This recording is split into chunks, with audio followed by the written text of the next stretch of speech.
Welcome to the next episode of Podcast Payoffs. My name is Gord Vickman, here with Strategic Coach co-founder Dan Sullivan. And I thought about this because it comes on the heels of a Bloomberg article that's making waves right now.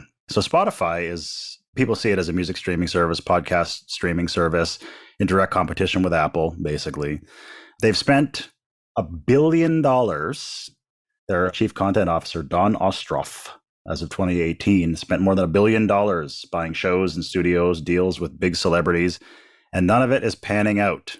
And I think it had something to do with unique ability, Dan, and that's a concept that's been integral to Strategic Coach for how many years? If I look back when it was first introduced into the Strategic Coach program, it's the very early 90s, so 92, 93, so 30 years, 30 years. And it's really the foundational stone for my teamwork with Bab Smith, who's my partner. We're married, so we've been married 36 years, and we've been growing the company for 33 years. We value each other so much because each of us has something that we do uniquely that the other person in the partnership wouldn't know how to do. We both see that having access to that other person's unique ability was crucial in multiplying who you were as just a lone entrepreneur, as I was and she was when we first met 40 years ago. So I would say the big thing is that how does the skill of the person that you're bringing on board, so there'll be two types of people you're bringing on board, but one of them is to your organization and the other one as customers and clients. Those are the two fundamental relationships in business formation and growth. But generally speaking, we have a rule that there's important work to be done, and oftentimes it's something new, and there's important work to be done, and we don't have anyone in the company who has a unique ability for being successful with this. Might be a new danger, might be a new opportunity. So we have to attract someone who would be terrific about actually doing the work related to this particular issue. And that's how we've really grown our company, for more than 3 decades. I've heard you mention before, Dan, that when you're looking to bring in new team members, it's not a cost, it's an investment. And you're not necessarily looking for someone who's at the top of their game, but you want to see potential, someone who you believe and you foresee growing into the role and growing into what you expect of them. So if someone maybe doesn't have everything that you're looking for, you're prepared to sort of facilitate that growth. I've heard you say that before. At the stage that we're at right now, we're not a small business. We're what's technically called a medium-sized business. We have 130 team members. And, we've got 33 years behind us. And we've got a lot of experience in the company. I think we have 70 out of our 130 team members who have more than 10 years of continuous experience with us. We have 25 more than 20 years. And that's unusual. I mean, I've looked at statistics for longevity of people, and I think we're unique in that. And I would attribute it all to our basic approach. You mentioned it, and I'd like to just add another dimension to what you said. We don't see people as a cost, we see them as an investment. But there is such a thing as a good investment and a bad investment. They're not a cost, but they're a bad investment. So I think it's healthy not to associate the word cost with human beings and think of investing. And some people just turn out not to be good investments because it's not a match. Where they're going and where we're going just doesn't hook up. But there are tests that you're looking for certain kinds of people. And, I can just mention 3 of them. And these are not our tests. They're tests created by other people. The one that we've been using the longest is Kolbe, Kolbe, the Kolbe profile. It kind of identifies for an individual, for themselves and for others, how they take action to get results. And just to give an example of that, some people have to do a lot of research before they'll take action, and some people just take action and then do the research after they're in motion. That would be me, and I think it's partially your profile also. And then there's another one which is called Strength Finders, and Strength Finders tells you what you'll take action on. So I'm someone who takes immediate action, but the primary thing that I take action on is ideas, ideas which are good ideas for our entrepreneurial clients. Very, very addicted to ideas, and I take action on ideas. And then there's a third one, which is called Print, and it tells you what you look like when you're at your best, what your behavior and your mindset look like when you're at your best, and when you're causing yourself trouble and other people trouble, what you look like when you're doing that. And each of them gives you a different insight into who you are, and also an insight into who other people are. They're very, very useful. They don't guarantee success, but I would say that not using them really sets you up for failure in bringing people in. Oftentimes, entrepreneurs shouldn't be doing recruiting and actually hiring people. Quite frankly, Gord, you're the only person from the outside that I've ever hired where I needed a really great podcast manager, and you are. But looking back over the 33 years, you're the only person that I have actually hired. The only other person was an internal hire, and it was Melissa Boyce, who I think sous vide, I was involved in it, but, becoming the video manager for Coach. And Eleonora hired herself to me.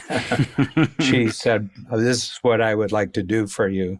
And so sous vide and Eleonora and Melissa are internal, and you're the only one from the outside. So you're unique. You're unique.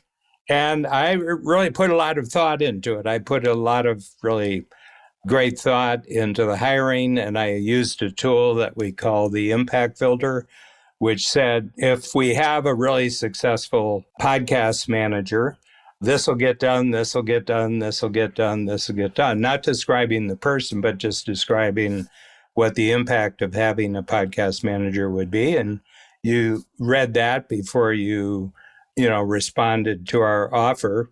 And then when you were kind of the person that 4 or 5 other people had already met you, and they said, we think not quite what we were looking for in Colby, not quite, but we feel that it would be a solution, a really good solution.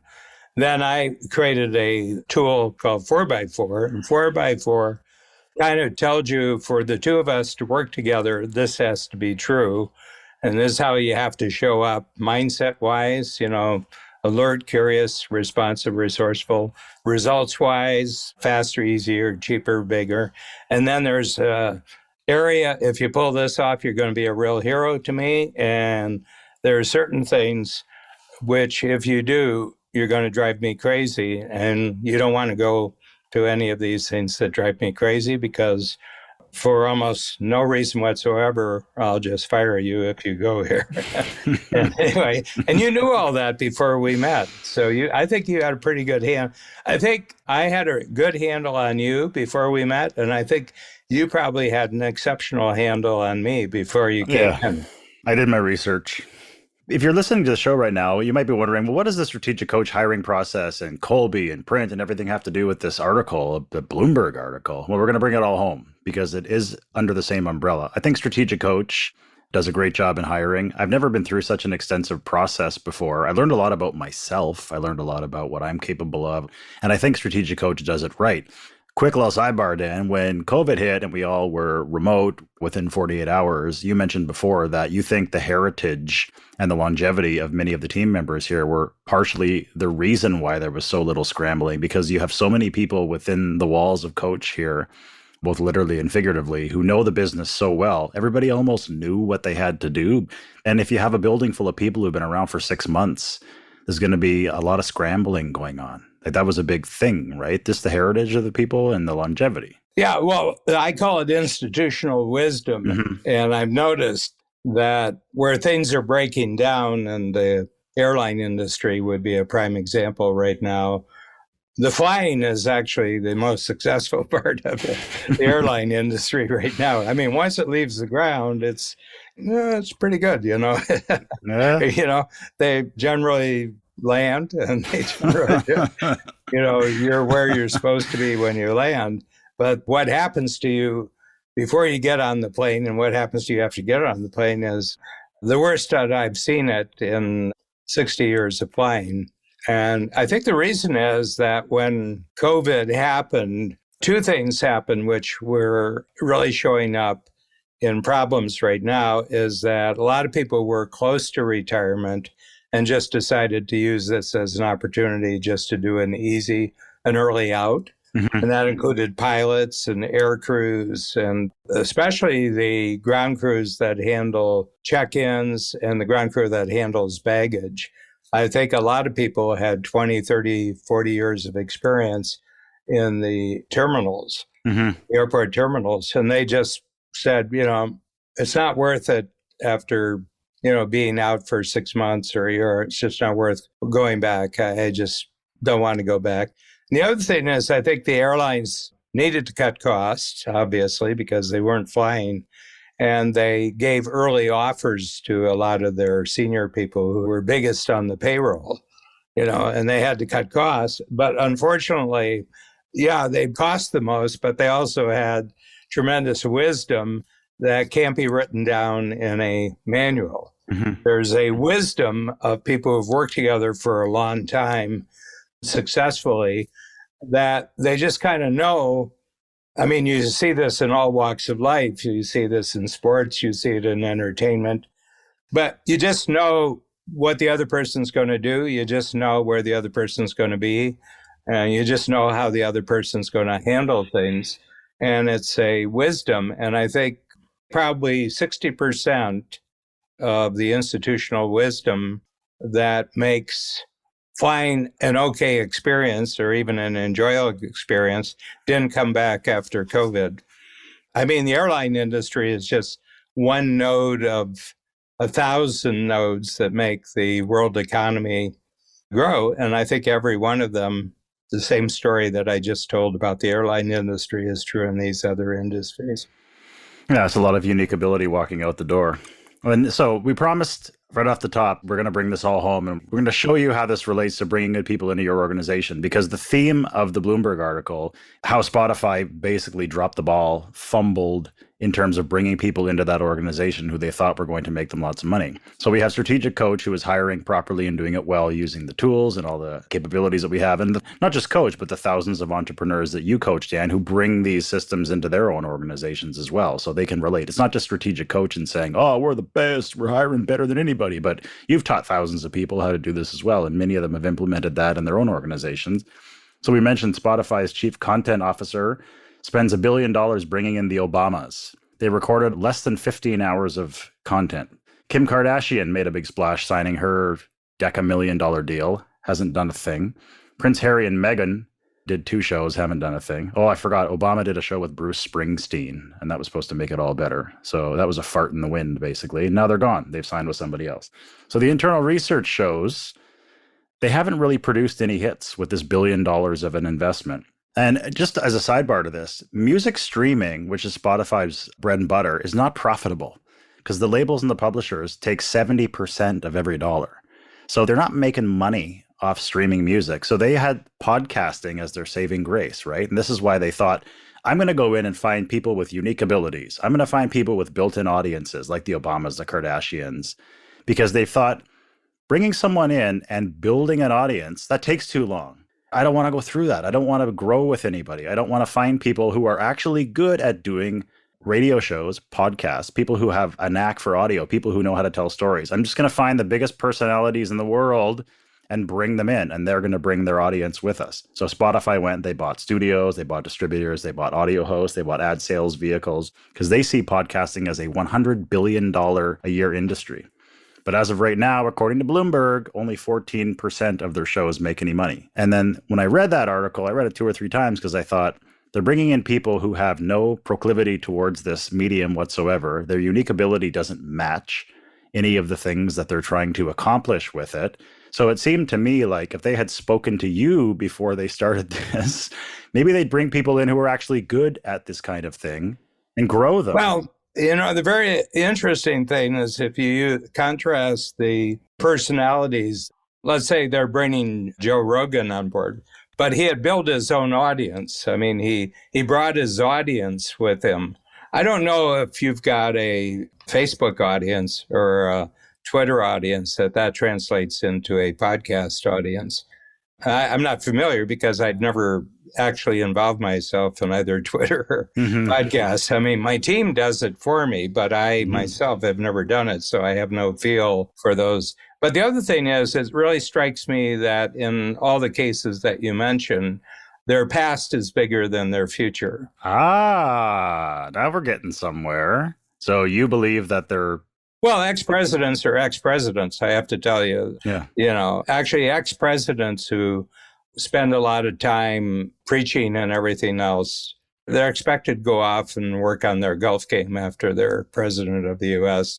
I mean, they have their followers, they have the people who are devoted to them, but it's for things in the past. It's not for things in the future. They can't be president again, and the Kardashians are... The whole Kardashian and Jenner thing really goes back to the 90s. It goes back to the 90s. They're getting older now. They're not young personalities anymore. And there was another one that you mentioned. Harry and Meghan. Oh, well, I tell you, if you're in the monarchy business, number one's the only one that counts. Yeah. And, they had a chance to do something, and I think they blew it. And I don't think it was good for Oprah either. I think Oprah lost ground in that interview she did. So we're talking about people, again, I think that these people were of much greater interest in the past than they ever will be in the future. And that would kind of tell you that it's like in sports, the rule in sports is you can't win an NBA championship unless you have 3 superstars on the team. But if every team has 3 superstars, the rankings every year are going to end up the same as they were before. They just share the trophy. The team with the very 3 best superstars is going to defeat the team with not the greatest superstars.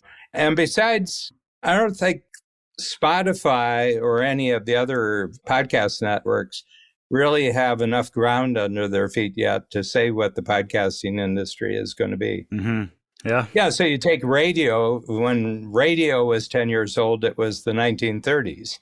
When television had 10 years, it was the early 1950s. So I don't think they have that much of a feel yet for what podcasting is going to be. And besides, I don't think you can measure podcasting in the way that you can measure broadcasting. One thing I thought was very simply put in this article, and we'll link it in our show notes. Go to Strategic Podcasts with an S, strategicpodcasts.com. Click podcast payoffs in this episode. So when we talk about things like books, Dan, when we talk about anything, any resources, your tools, we always link them in there. So we make it very easy for you to find the things that we're talking about. We're not going to send you off on a wild safari hunt. If you want to acquire a book or watch something that we're talking about, you can find it on our show notes as always. So again, it sounds like I'm picking on the Obamas, the Kardashians, Prince Harry, Meghan Markle. Maybe I am. I don't want to pick on them, but I will. And the article suggested that they realized, oh no, we have to do something now. And the Obamas, like you mentioned, the golf game, they realize they don't want to sit in a studio for 15 hours a week. Can you imagine that? Kardashian. Well, they don't want to work. They don't want to do anything. Kim Kardashian doesn't want to sit in a studio. She doesn't want to work. Meghan and Harry don't want to work. Yeah, they wanted the check, and then they realized, oh, snap, we have to do something now. And that's why all these deals disappeared, because they have to do something and be somewhere, and they don't want to do it. So Spotify would be well-versed to stop giving tens of millions of dollars to people who don't want to work very much, even if they are super-duper famous. You want hardworking, talented people on the way up. I mean, It's like getting a whole team of free agents of people who've been great for 10 years. Mm-hmm. The vast majority of them are past their prime. Yeah. One last little story I'd love to share, Dan. Again, I come from radio. I had a decade in morning radio in big markets here in Canada. And one of the saddest stories that I hear all the time is when pure performers, there's a progression in radio. You start out, you leave college and you go to a little kind of a, one horse town, and you build your skills and you learn and you make your mistakes there. And then you move to a bigger market, then you move to a bigger market. And then eventually you get to a major market. I had a unique experience, I guess. I went from school to a major market. It was just luck of the draw. They didn't have a morning show, so I saw an opportunity, went, worked really hard, and it was very, very fortuitous, because if the show had not been open, then I wouldn't have been there, and everything just worked out really well. But what happens to broadcasters is a lot of them go through this route, and then they are tired of waking up at 3 a.m. for the morning show. Maybe it's a bit of a drag, it's a bit of grind. They go into management. They become program directors, and it's always horrific because performers are not managers, and people who love to perform are terrible at orchestrating and trying to tell 75 people what to do. So it's always a disaster. And again, we were talking about unique ability in the last episode. I just feel like the people that they're bringing into Spotify right now are people who are in the wrong area because they don't necessarily want to work. And to go back to that radio example, when you're so far out of the galaxy of what you truly want to be doing, you're going from performing on the radio every morning to, screwing around with spreadsheets all day. I think it just crashes and burns. And it's like, if you have that thing, that X factor, if you have that need to perform and that need to entertain, just saw it so much in the radio world of pure performers who were wonderful at that aspect, moving into management because it's $10,000 more. And then everything goes south. And then the next thing you know, they're selling cars. They're just out of it. Yeah. Doesn't work. I think that you're talking about a pattern in all walks of life, all occupations. I've been an avid student of sports, I would say. I'm more than a fan because I actually haven't been to many games in my life, but the whole way that sports happens, I would say that the superstars, there are some superstars, athletes, but the superstars are really coaches and general managers who have a nose for talent at the right time. They know how to put together this year's team with the best talent that's available for this year. Next year, we don't know. We may do this. And, the greatest professional football coach, just from a success standpoint, is Belichick from New England. He never played football. He didn't play football. His father was a coach at the Naval Academy. And when he was 13 or 14, his father taught him how to study and analyze game films. And he just learned it all by studying game films about what worked and what didn't work and what kind of talent could handle certain types of situations and other talent, and never really had any actual, he might have played in high school or grade school, but he didn't play in college, and he certainly wasn't a pro player. And Saban, who's the greatest college coach, no particular glory as a player or anything. His father was a coach. In both cases, their fathers were coaches. They started coaching at very young ages, like in their 20s, and they're different from each other. Belichick would be a horrible college football coach, and Saban was a very, very unsuccessful professional football coach. He knows 18 to 22-year-olds, and Belichick knows people when they're in their 20s and 30s, So I think that there's a uniqueness of what makes something work. But if Spotify is 10 times bigger, let's say 5 years from now, it will be because they've totally changed their model of going for younger, really, really talented individuals who are on their way up. That'd be the change in their model. Who are hungry to work and do things. And they will work themselves to the bone. Every head of every organization in the world, regardless of the field or the profession or the industry, spends 50% of their time thinking about this issue. How do we get the best talent at the right time to work together in a winning way? I think there's some people who just have greater wisdom about this, but I don't think listening to them you could imitate what they do. I don't think you could copy what they do. They have something about how they do what they do that is not learnable. And in the words of Dan Sullivan, find people who believe their futures are bigger than their past. Yeah. And it's with you. Podcast Payoffs. So glad you're with us. So glad you joined us today. If you like this episode, if you got value out of it, share it with a friend, share it with 2 friends, share it with 10 friends. We would truly appreciate that. Yeah, Dan, always a pleasure. Thanks so much. Thank you very much, Gord.